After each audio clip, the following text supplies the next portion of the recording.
当时情人节，真侪人趁这个机会来向元老祈求好姻缘。最近因为疫情，阁开始团，全台四电大天后宫嘛推出线顶多元的服务，和民众免出门，伫厝内买当拜拜。线上可以求签参拜，然后也可以点灯祈福，然后也可以许愿还愿，然后也可以添油香。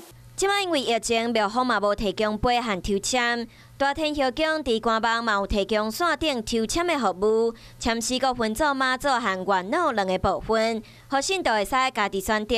相信只要诚心来祈求，不管是实体或者是线上，神明拢感应会到。我们的月老跟妈祖啊，他有求必应。那个月老很灵验的，他们结婚以后啊，都会拿喜饼到这里来拜月老。 新的一年，庙方嘛有设计真侪无同的文创商品，另外嘛希望大家伫新的一年拢会当有一个好姻缘。我是陈雅玲，想要跟我一起从零掌握天下事吗？赶紧按下华视新闻 YouTube 频道的订阅按钮，开启小铃铛，跟我一起探讨公共议题，给您最专业的华视新闻。